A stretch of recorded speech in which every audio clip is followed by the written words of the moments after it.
kalau misalnya bisnisku itu langsung terafiliasi banget sama orang ini, walaupun itu sebenarnya partnership, ada kontraknya di balik itu, tapi masyarakat melihatnya adalah bisnis ini, spokesperson-nya adalah orang ini begitu. Nah itu apakah saya senekat itu untuk invest on these people?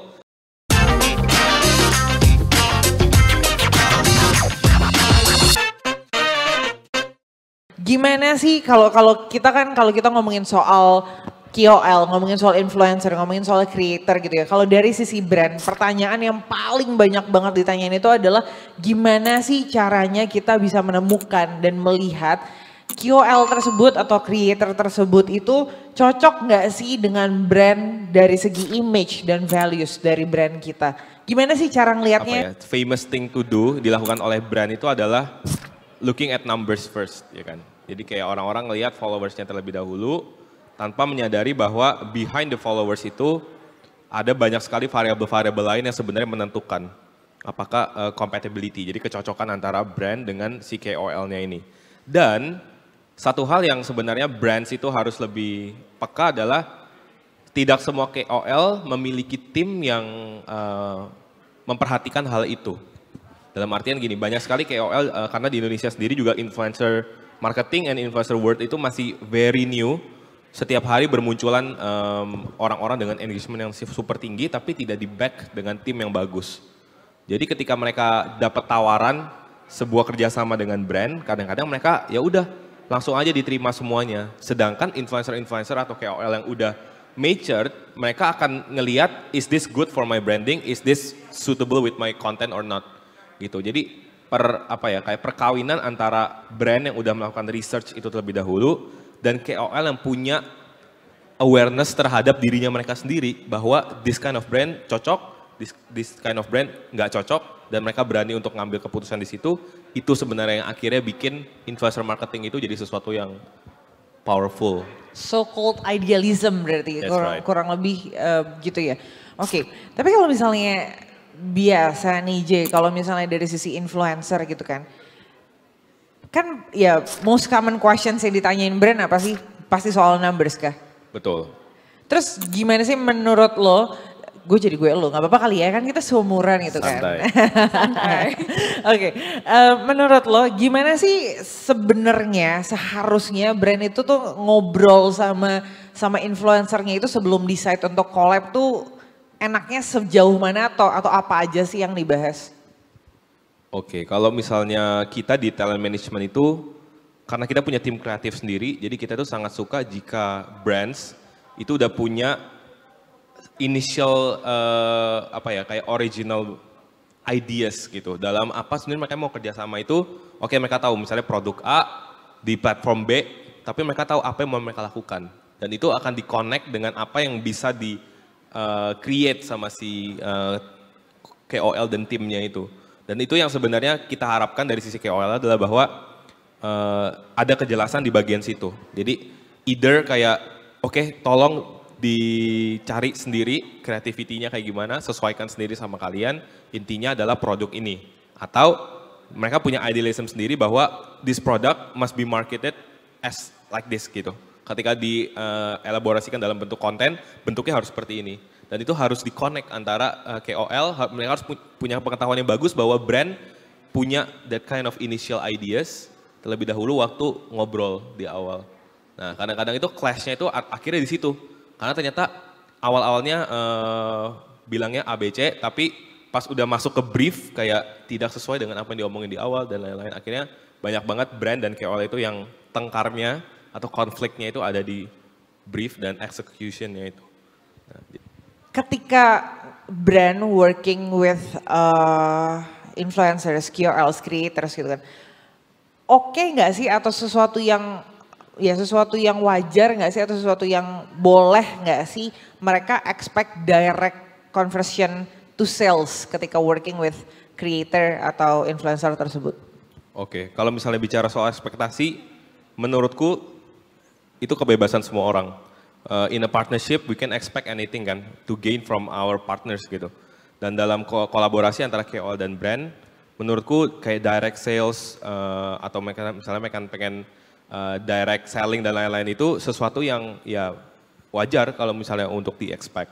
Tapi sekali lagi, partnership itu kan terjadi ketika dua orang itu agree to some terms kan, to a terms. Nah, bukan berarti si KOL atau influencer ini benar-benar tipenya itu yang kayak, oh kalau KOL itu mah hanya untuk exposure doang, hanya untuk ningkatin brand awareness doang. Ada kok KOL yang confident sama dirinya sendiri untuk nge-generate sales itu. Contohnya kayak KOL yang mainnya di live stream, jadi affiliate marketers dan lain-lain.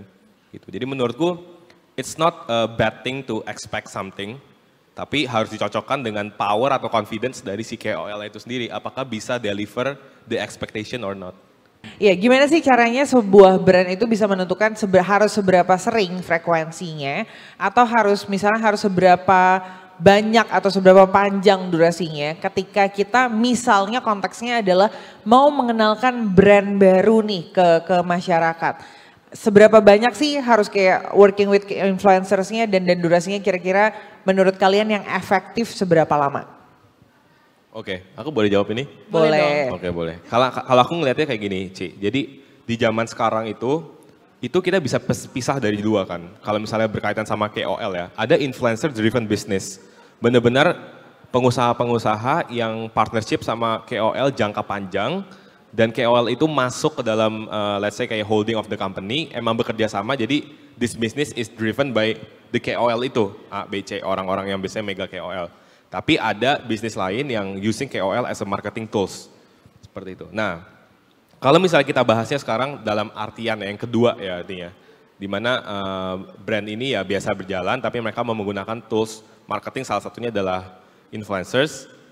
Salah satu yang aku suka dan ini cukup sering nih di platform TikTok. Boleh nyebut lagi gak sih? Boleh, okay. gak apa-apa. Yang sering terjadi di TikTok itu adalah, dan teman-temanku juga sering lakuin ini, and for me this is very interesting ya, adalah hiring content creator micro to run their business social media. Sorry, coba di-explain hiring content creator micro to run their business social media. Explanation-nya seperti apa? Kalau misalnya dulu ketika kita bicara soal influencer marketing, biasanya yang ada di pikiran kita adalah endorsement. Kita approach influencer ini, tolong dong promosiin di story kalian, promosiin di feed kalian. Kalau sekarang mungkin promosiin di video TikTok kalian. Tapi sekarang banyak sekali bisnis owners yang nge-scout, karena di TikTok itu kan algoritmanya wild ya. Jadi kayak orang-orang itu bisa ketemu sama bibit-bibit unggul dalam artian creator yang punya creativity tapi belum dapat traction yang banyak. Mereka bisa hire orang itu lalu dipergunakan untuk membuat konten di dalam bisnisnya mereka. Dan itu biasanya sifatnya bisnis modelnya, oke, per video this you do your creativity, manage our social media platform. Nanti for every, let's say kayak ada yang booming, ada yang viral, ada yang FYP, ada insentif di situ. Nah, this is a new approach on influencer marketing sebenarnya, Kak. Interesting, itu jujur gue baru tahu hari ini loh, bahwa itu suatu praktek yang bisa dilakukan. Yes. Apa yang membuat mereka, apa yang gue penasaran, kalau misalnya kita ngelihat dari kacamatanya seorang influencer gitu ya, apa yang membuat mereka tertarik untuk nge-handle suatu brand dan dibayarnya based on performance? Karena kan itu nggak ada certainty kan. What if misalnya kayak memang ya nggak ada yang FYP gitu loh. Oke. Nah itu dia sih sebenarnya kan, soalnya kalau aku ngelihat adalah gini, influencer journey itu adalah proses dari 0 followers menuju, ya mereka pasti berjuang untuk naikin growth-nya mereka kan. Nah, ketika mereka itu baru di tahap-tahap awal, baru mulai dan mereka bisa di-scout sama business owners, there is this kind of value opportunity yang mereka lihat di luar dari the incentive itself, which is the portfolio. Jadi mereka akan lebih sering muncul dan diakui lah oleh si bisnis ini. Jadi ketika the business grow, maka audiens dari bisnis itu akan melihat bahwa, oh ini nih yang gue sering lihat nih si A di sosial media platformnya si bisnis ini. Gitu. Dan itu adalah sesuatu yang sifatnya untuk seorang KOL adalah portfolio yang cukup berharga. Karena ibaratnya sekarang ada dua variabel di mana dia tetap ngedein dirinya dia sendiri, dia berusaha untuk ngedevelop skillnya, gimana caranya supaya dia bagus bikin kontennya, tapi di sisi lain ketika bisnis ini juga berkembang dengan tekniknya mereka sendiri yang di luar KOL, maka KOL ini juga akan ada bocornya ke mereka gitu. Karena nanti bisnis itu akan dikenal dengan, oh ini gue tahu nih bisnis ini nih yang KOL-nya di TikTok muncul mulu nih si A gitu. Nah itu jadi kayak ada sedikit barter value dari sisi exposure. Jadi bukan cuma brand doang yang dapat exposure dari si KOL, turns out KOL-nya juga bisa dapat exposure dari si brand itu. Menurut lo apa sih hal penting yang benar-benar harus dipertimbangkan atau harus diperhatikan dari sisi seorang brand atau entrepreneur sih ya, ketika milih content creator yang micro content creatornya? Apa yang harus dilihat gitu kan, potensinya seperti apa yang perlu diwaspadai supaya nggak flop atau nggak maksudnya nggak malah jadi berakibat yang kurang enak gitu di kemudian hari. Kalau for me, when we look at micro influencer, we have to look at them gitu. Kita harus ngelihat mereka bukan di state-nya mereka yang sekarang, tapi gimana mereka mau berpikir tentang mereka itu nanti long term-nya seperti apa. Karena kalau misalnya kita mau pakai, let's say kayak business model yang tadi, artinya kita harus mau invest sama satu orang, kita commit, otomatis dia juga harus commit sama brand ini, ya kan? Itu yang pertama. Jadi kayak ya yang paling penting dilihat sama si brand ketika mau pakai micro influencer dengan that kind of business model adalah, do I have the gut to invest in this particular person, iya, for long term gitu. Atau setidaknya kalau misalnya bisnisku itu langsung terafiliasi banget sama orang ini, walaupun itu sebenarnya partnership, ada apa ya, kayak ada kontraknya di balik itu, tapi masyarakat melihatnya adalah bisnis ini spokesperson-nya adalah orang ini begitu. Nah itu apakah saya senekat itu untuk invest on these people atau this particular person atau enggak, ya itu yang jadi variabel utamanya. Kalau kamu ngelakuin itu dengan alasan kayak coba-coba atau apa, kamu nggak tahu dalam tentang orang yang kamu kerja sama itu, ya it's not a working, jadi nggak work gitu. Berarti sebenarnya sama, hampir mirip sama beneran nyari long time partner atau BA-nya di bisnis tersebut, cuma bedanya ini BA-nya dari kecil gitu tak? Bisa dibilang kayak gitu, atau bisa jadi juga kayak, let's say banyak sekali BUMN sekarang nge-hire admin sosial media yang bisa ngonten, ya kan? Bukan cuma bisa handle sosial media, tapi mereka bisa ada presence-nya di sosial media itu. Means that muka mereka yang mereka muncul di situ. Nah itu sama approach-nya seperti itu. Tapi bedanya dengan perusahaan-perusahaan besar itu, ketika kita mulai dari business owner kecil, ketika kita invest sama this particular person, dianya sendiri juga punya konten yang dikerjain di luar perusahaan kita.